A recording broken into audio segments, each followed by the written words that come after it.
As the sun dips below the horizon, painting the sky in hues of amber and violet, the bustling streets of Rome begin to quiet. The air, still warm from the day's heat, carries the faint scent of baking bread, olive oil, and the distant tang of the sea. In this tranquil hour, the city's bathhouses, Balneae, come alive with a different kind of energy. Not the hurried clamor of the forum or the raucous cheers of the amphitheater, but the soft murmur of conversation, the gentle lapping of water, and the flickering glow of lanterns casting golden pools of light on marble floors. Tonight, we step into one such balneum, a place of warmth, cleanliness, and quiet reflection. Here, Romans of all walks of life, patricians and plebeians, merchants and soldiers, gather not just to bathe, but to unwind, to socialize, and to partake in the evening rituals that mark the close of another day. Scene setting. Imagine standing at the entrance, where a heavy woolen curtain, dyed deep blue, sways slightly in the evening breeze. A slave, dressed in a simple tunic of undyed linen, stands ready to collect the modest fee, just a few quadrans, for entry. Beyond him, the first flickering lanterns illuminate the vaulted ceiling, their light reflecting off the polished bronze fixtures. The floor beneath your feet is a mosaic of tiny colored stones, a scene of dolphins leaping among waves, a common motif meant to evoke the soothing presence of water. The air is warm and humid, scented with myrrh and cedar oil, burned in small braziers to purify the space. The lanterns. Let us pause here for a moment to admire the lanterns themselves. These are not the crude torches of taverns or the grand chandeliers of villas, but simple, functional things, clay or bronze vessels, their sides perforated with delicate patterns to let the light escape. Some hang from chains, swaying gently with the movement of bathers passing beneath. Others rest on small ledges, their flames protected by thin sheets of horn or glass. Inside each, a wick of flax or hemp floats in a pool of olive oil, the same oil that dresses the evening's bread. The light they cast is soft, uneven, enough to see by, but not so harsh as to disturb the tranquility of the baths. The ritual begins. As you move deeper into the balneum, the sounds of the street fade entirely, replaced by the quiet murmur of voices, the occasional splash of water, and the distant scrape of a strigil, a curved metal tool used to cleanse the skin. The first chamber is the apoditerium, the changing room. Here, bathers remove their tunics and sandals, placing them in small niches in the wall, watched over by a trusted attendant. The clothing left behind is simple: woolen tunics for winter, linen for summer, some dyed in modest colors, others left plain. A senator's toga might hang beside a laborer's rough cloak, for in the baths, all are equal in relaxation. Closing thoughts for part 1. This is where our journey begins, in the quiet, flickering light of the balneum, where the rituals of washing, steaming, and resting unfold like the petals of an evening flower. In the next part, we will step into the tepidarium, the warm room, where the body prepares for the heat to come, and where the true art of Roman bathing begins. But for now, let the soft glow of the lanterns and the distant sound of water lull you into a state of calm. The evening is young, and the baths await. Leaving the apoditerium behind, we now step into the tepidarium, the warm heart of the bathhouse, where the body adjusts slowly to the rising heat. Here, the air is neither cool nor scorching, but perfectly balanced, like the first days of spring. The walls radiate a gentle warmth, heated from below by the hypocaust, the hidden furnace of the baths. Imagine the feeling of smooth, heated marble beneath bare feet. Not uncomfortably hot, but soothing, like the touch of sun-warmed stone in late afternoon. The room is dimly lit, the lanterns here fewer in number, their light diffused by a faint haze of steam. Shadows stretch long across the vaulted ceiling, shifting as bathers move leisurely from one bench to another. The hypocaust, a hidden marvel beneath the floor. Unseen but ever present, the hypocaust does its quiet work. Slaves, their faces streaked with soot, feed wood and charcoal into a furnace, its heat channeled through narrow brick tunnels beneath the floors and behind the walls. The system is ingenious, a testament to Roman engineering, allowing the entire room to bask in even, radiant warmth without the smoke or ash ever touching the bathers above. Occasionally, a draft of cooler air brushes against your skin as a slave adjusts a flue, ensuring the temperature remains constant. The faint scent of burning oak lingers, not unpleasant, mingling with the oils rubbed into the wooden benches, cedar to repel insects, lavender for calm. The ritual of preparation. Around you, bathers recline on these benches, some wrapped in thin linen towels, others resting bare-shouldered, their skin glistening with a light sheen of perspiration. There is no rush here. A man, perhaps a scribe, stretches lazily, his muscles loosening in the heat. Nearby, an elderly woman massages olive oil into her hands, the fragrance blending with the warm air. This is a place of transition, between the coolness of the undressing room and the intense heat of the caldarium to come. The body must acclimatize, and so the Romans understood the importance of patience. Some spend only a short while here. Others linger, chatting in low voices, enjoying the slow unwinding of the day's tensions. Tools of comfort. On a low table near the wall, a few simple items sit ready for use. A strigil, its curved bronze blade waiting to scrape away oil and sweat after exercise. A clay flask of scented oil, perhaps infused with rosemary or myrtle to anoint the skin. A wooden comb, its teeth smoothed by years of use, for those who wish to tidy their hair before moving deeper into the baths. A slave moves quietly among the bathers, offering cups of watered wine or warm honeyed water to sip. Not enough to dull the senses, just enough to keep the throat moist in the dry heat. The atmosphere. The tepidarium is not silent, but neither is it loud. The murmur of conversation is like the hum of bees in a garden, constant but soft, broken only by the occasional laugh or the rustle of someone shifting position. From a nearby archway, the sound of splashing water echoes faintly, a promise of the pools ahead. The light here is dimmer than in the entrance hall, the lanterns placed farther apart, their glow catching the edges of steam as it rises lazily toward the ceiling.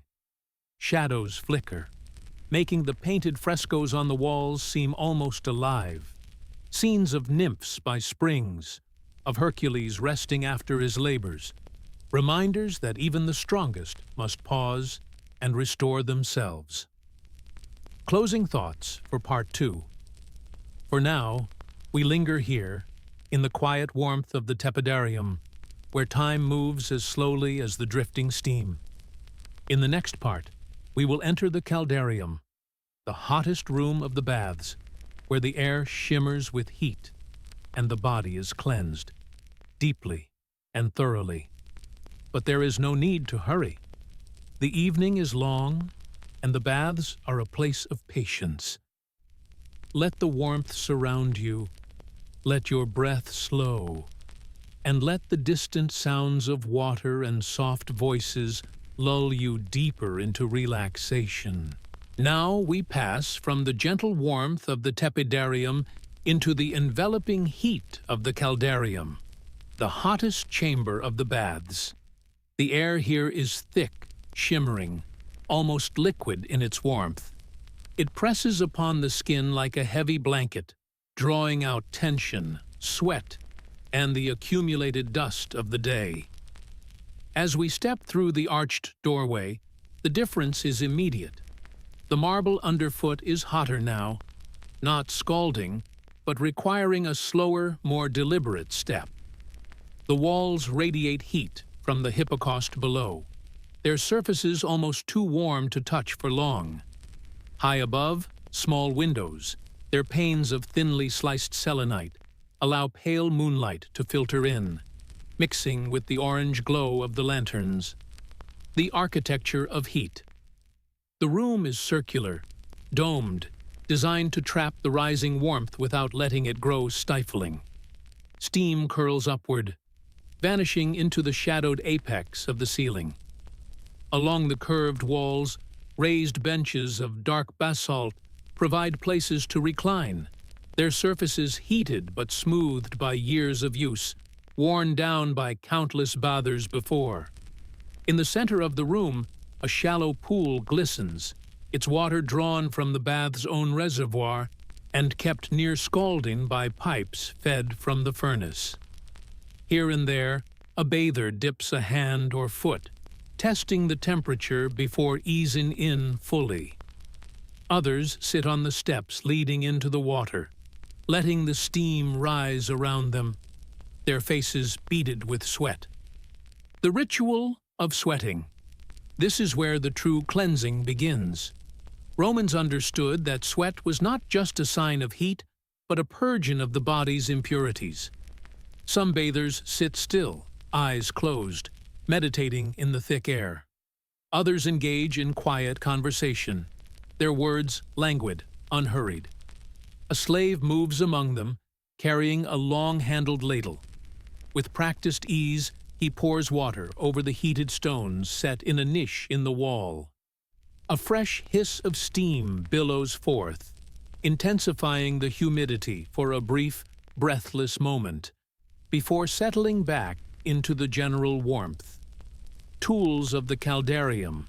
Near the entrance, a small table holds the necessities for this stage of bathing.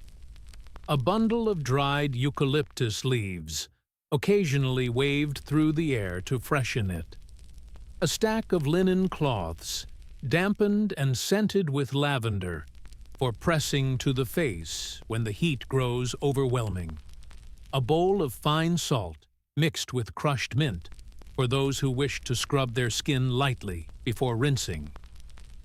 The bathers look around. Here, a young man, his muscles relaxed from exercise earlier in the palestra, leans back with a sigh, letting the heat unknot his shoulders. There, an older merchant, his skin weathered from travel, cups water in his hands and splashes it over his face, sighing as it runs down his beard. In the corner, a visiting foreigner, perhaps a trader from Alexandria, sits cross-legged, unfamiliar with Roman bathing customs but learning quickly, mimicking the slow, deliberate movements of those around him. The sounds of the caldarium. The room is not silent, but the sounds here are muted, softened by the steam. The slow drip of condensation from the ceiling into the pool. The occasional slap of wet feet on marble as someone shifts position. The low murmur of a conversation about the price of grain, or the latest poetry from the emperor's court. From somewhere beyond the far door, the faintest echo of laughter drifts in, perhaps from the frigidarium, where bathers will later plunge into cool waters to close their pores and refresh their spirits. Closing thoughts for Part 3. We will follow them there in time, but for now we remain in the caldarium, where heat and steam work their slow, methodical magic. There is no need to rush. The body must open to the warmth, the mind must let go of the day's burdens, and the soul must settle into the rhythm of the baths. Let the weight of the air slow your breathing. Let the distant sounds blur into stillness. The night is long, and the baths are patient. After the enveloping heat of the caldarium, the body craves contrast, a sharp, bracing return to coolness. And so we come to the frigidarium, the cold room of the baths, where the air is fresh, the water is clear, and the senses awaken once more. The transition is deliberate. A curtain of heavy linen, dampened to trap the steam behind, parts as we step through. Immediately, the difference is striking. The heat that clung to the skin is gone, replaced by a faint, invigorating chill. The marble here is unheated, smooth and cool underfoot. The pool of renewal. At the heart of the room lies a sunken pool, its waters fed by an aqueduct's steady flow. The surface is perfectly still, mirroring the vaulted ceiling above. Unlike the warm pools, this water is not clouded by steam, but remains transparent, revealing the pale blue tiles lining its bottom. Bathers descend the steps slowly, some pausing as the cold first touches their ankles, their knees, then, with a sharp breath, their waist. A few plunge boldly, surfacing with a gasp and a laugh. Others take their time, savoring the gradual shock as it travels up the spine. The Roman theory of bathing. This sudden cold was no mere indulgence, it was medicine. Roman physicians believed the frigidarium closed the pores, tightened by the caldarium, sealing in the body's balance. It refreshed the spirit, too, like a plunge into a mountain stream after a long journey. Around the pool's edge, attendants wait with thick woolen towels, ready to wrap shivering bathers as they emerge. The towels are coarse but warm, smelling faintly of lye soap from their last washing. The atmosphere of the frigidarium. The air here is lighter, easier to breathe.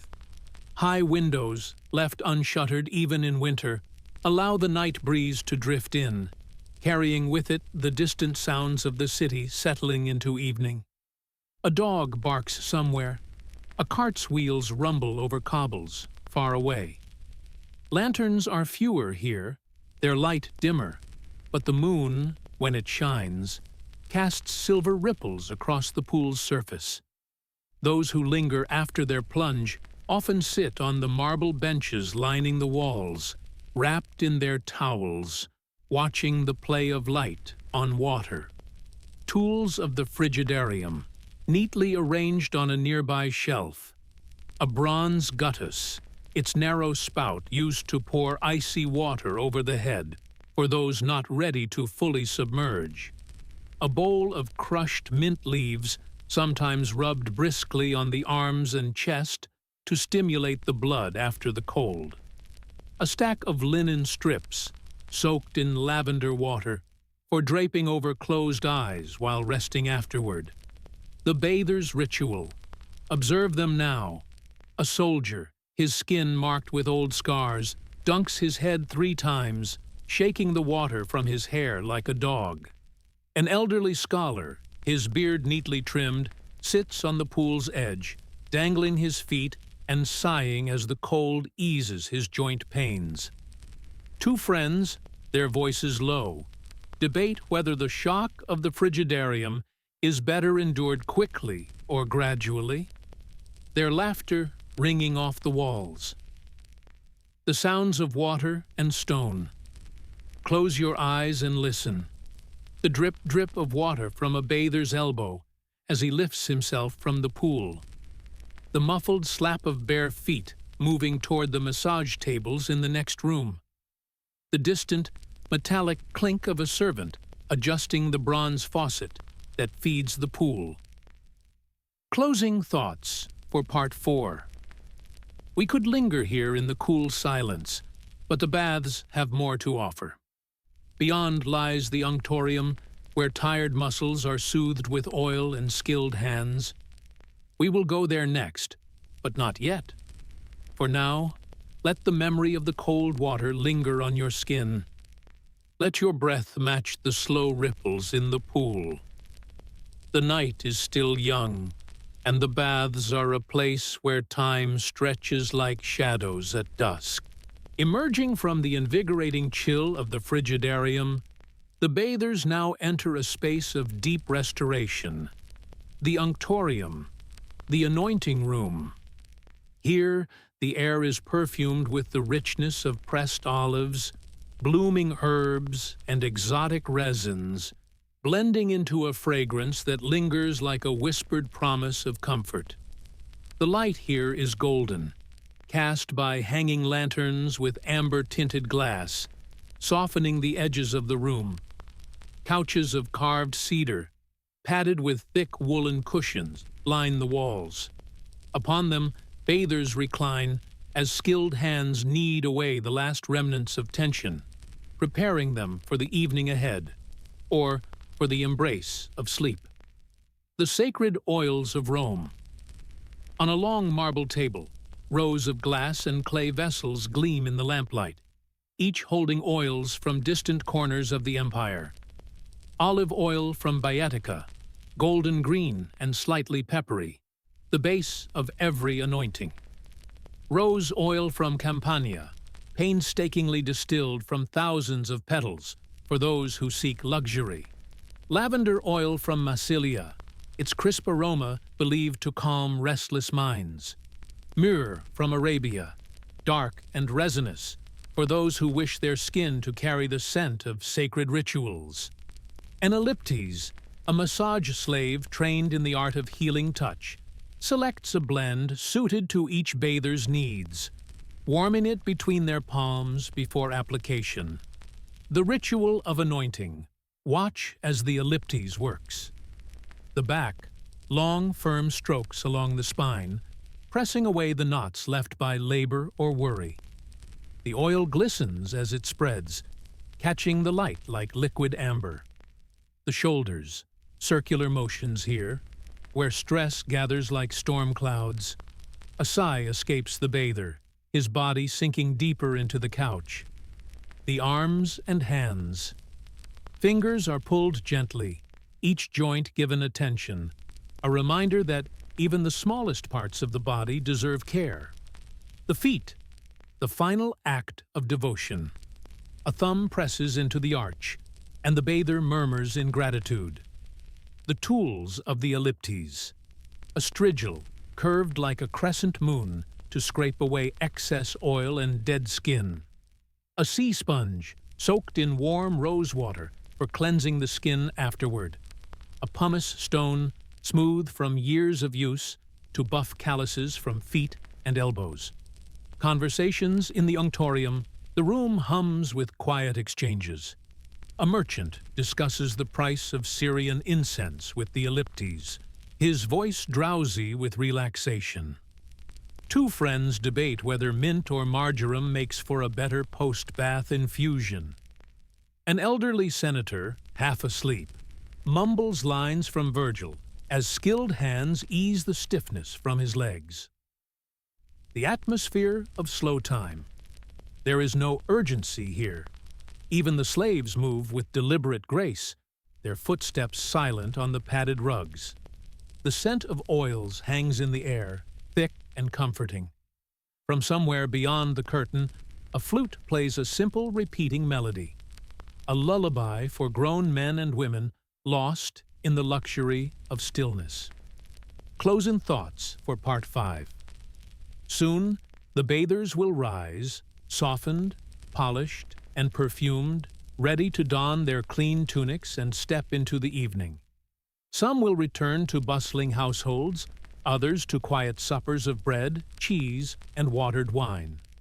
But for now, in the unctorium, there is only this: the press of hands, the scent of flowers, and the slow, even breath of those who have given themselves over to care. The baths have done their work. The body, now cleansed and anointed, seeks only repose.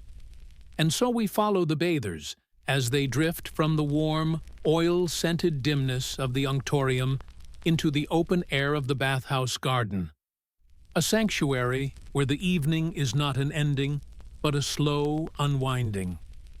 Here, beneath arbors heavy with grapevines and the first stars of twilight, the Romans practice one of their most sacred arts, doing nothing at all with great purpose. The Garden of the Balneae. Imagine a courtyard where cypress trees stand sentinel in terracotta pots, their dark green fingers brushing against the fading light. Marble benches curve around a central fountain, its murmur a constant counterpoint to low voices. Bougainvillea spills over latticed walls, its purple blooms glowing like embers in the lantern light. Slaves move quietly along the gravel paths, carrying trays of fresh figs, split open to reveal their jeweled interiors. Goat cheese drizzled with thyme honey. Warm bread, its crust crackling as it cools. The ritual of the evening collation. No one feasts here. This is not a triclinium's excess. Instead, fingers pluck single grapes from stems. Teeth sink into figs so ripe they burst without resistance. Cups of wine, watered to a pale ruby, are sipped, not drained. A man reclines on his elbow, peeling a hard-boiled egg with deliberate care. A woman dips a cornet of bread into olive oil, savoring the peppery aftertaste. These are not acts of hunger, but of companionship with the evening itself. Conversations in the violet hour. The talk here is meandering, unhurried. They say the new shipment of Lycian marble has been delayed by storms. My cook swears that adding crushed pennyroyal to fish sauce prevents indigestion. Did you hear old Gallus finally bought that Spanish mule? The one that balks at shadows? Laughter comes in soft bursts, like the fountain's overflow. A slave boy crouches near the edge, feeding crumbs to sparrows bold enough to hop this close to humans. The tools of leisure scattered around the garden.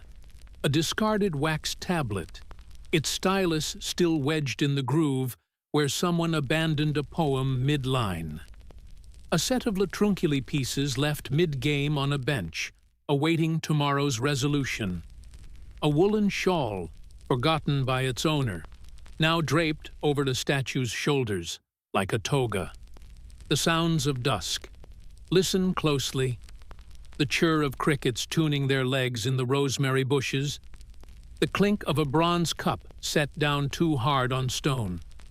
The sigh of a man stretching as he debates whether to stay for one more cup or surrender to sleep's pull. Closing thoughts for Part 6. Soon, the lanterns will burn lower. The bathers will rise, some to homes where children already sleep, others to lonely rooms made kinder by the bath's lingering warmth. But for now, in this garden between day and night, there is only the stickiness of fig juice on fingertips, the way the wine's edge softens after the third watering, the comfort of knowing that tomorrow the baths will open their doors again, as they have for centuries, as they will for centuries more. As the bathers drift into the evening, their muscles unknotted, their skin gleaming with oils, we turn our attention to those who remain. The slaves and attendants of the Balneae move through the emptying halls like shadows given form, their work far from finished. For them, the baths do not end with the last departing guest. They continue in the flicker of lanterns being refilled, the scrape of strigils being cleaned, the sigh of furnaces still burning. The unseen hands meet them now. The forge tender. A sinewy man from Numidia, his arms glistening as he feeds oak logs into the hippocast's maw. He knows the fire must not die until dawn, lest the morning bathers find the stones cold. The water carrier, a Gaulish girl of 16, her shoulders strong from hauling amphorae from the reservoir. She tests the pool temperatures with her elbow, an art learned through scars. The lantern lighter, an elderly Greek, his face lined like a well-read scroll, moving on aching knees to trim wicks and refill oil dishes before night deepens. They do not complain. This is their officium, their duty, and in its rhythms they find a strange pride. The tools of service. In the back corridors where bathers never venture, a whetstone for sharpening striggle edges, its surface worn concave. Bundles of dried lavender hung to dry, next season's soothing scent. A ledger where the bathkeeper records each quadrans paid, his ink black as the furnace's heart. The last tasks, watch as they work. Scrubbing the caldarium. A team of slaves sprinkles wet sand across the marble, then sweeps it away, carrying off oil and dead skin with it. Their strokes are practiced, overlapping like waves. Mending towels. In a corner lit by a single lamp, two women weave threads into torn linen, their needles flashing. One hums a lullaby from a homeland she hasn't seen in a decade. Banking the fires. The forge tender piles ashes around the coals, ensuring they'll glow until sunrise.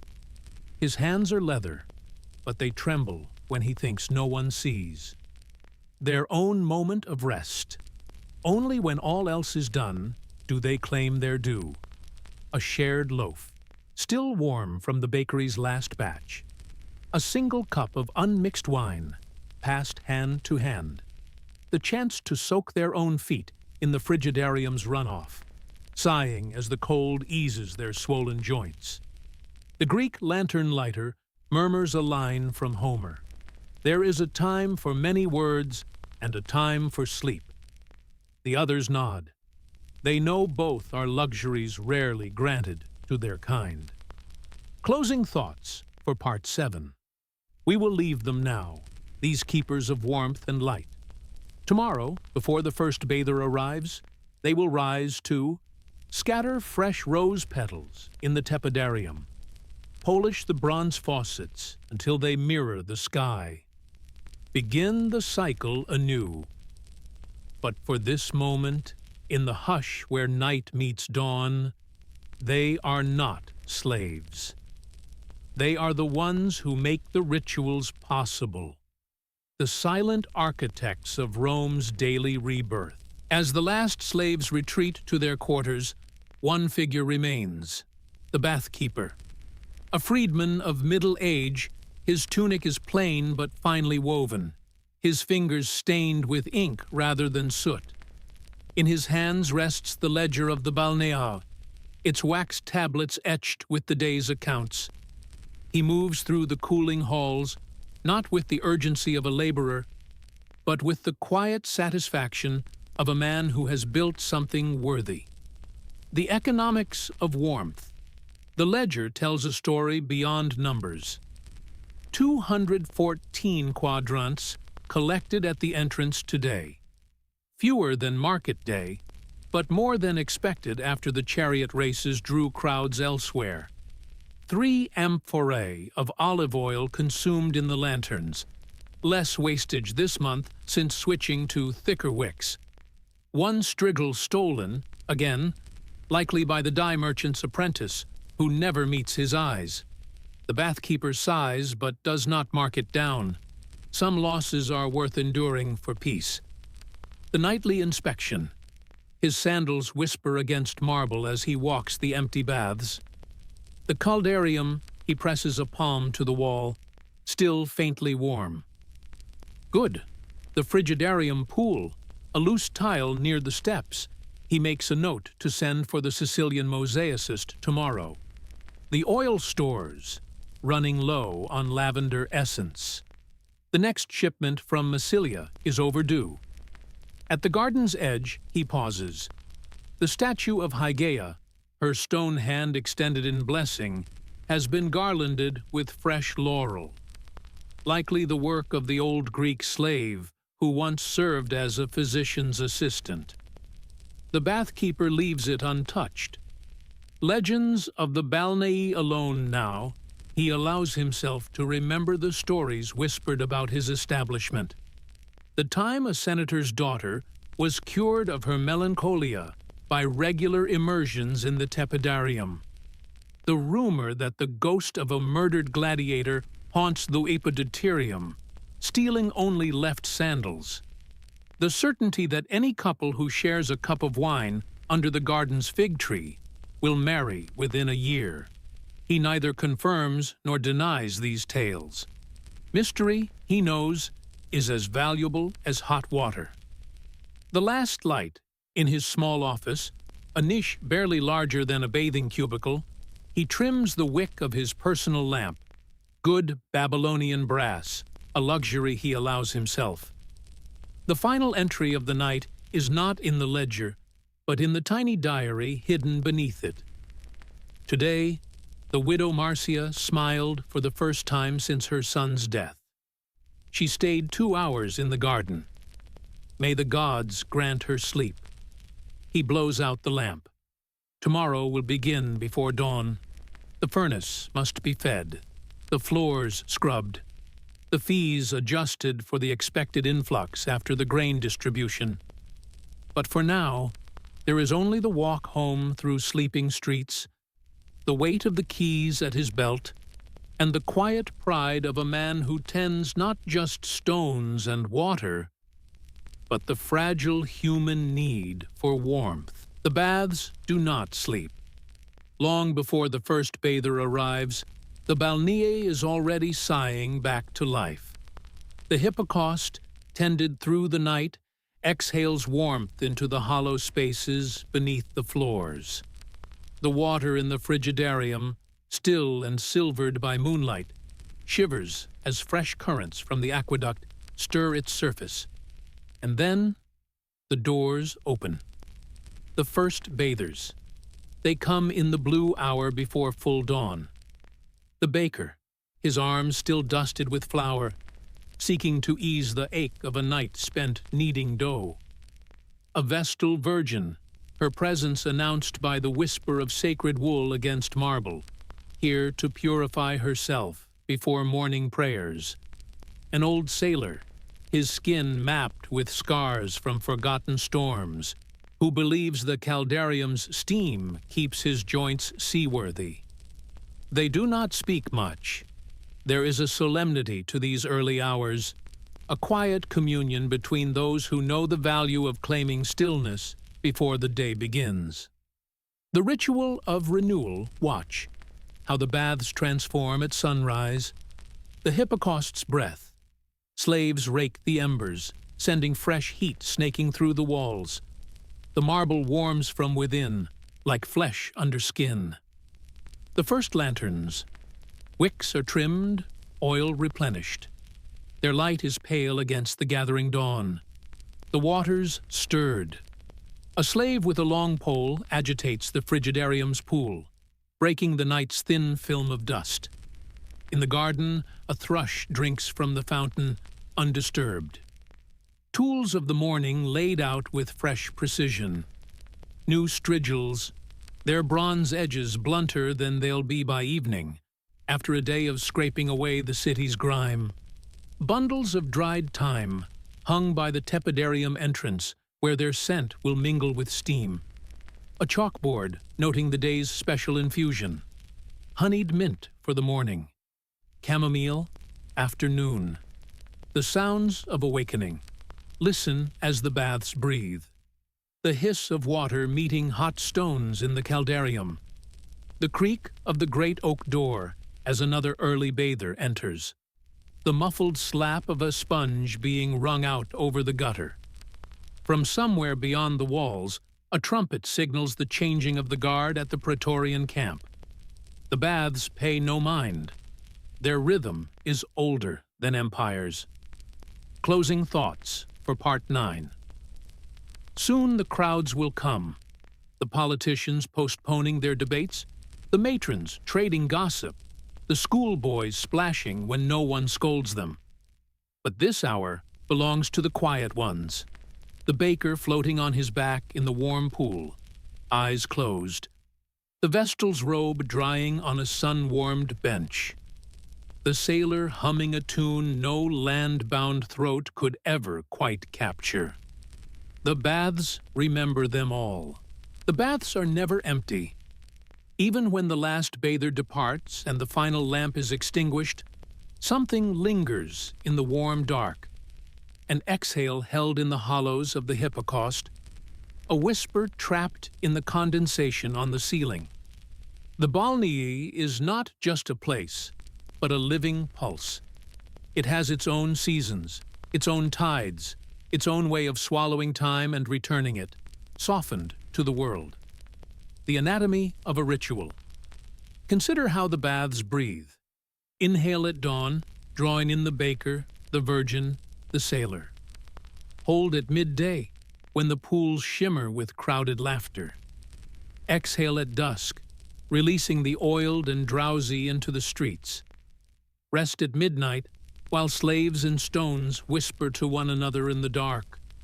This is the cycle that has repeated since the first brick was laid, unchanging even as empires rise and fall beyond its walls. The echoes in the walls.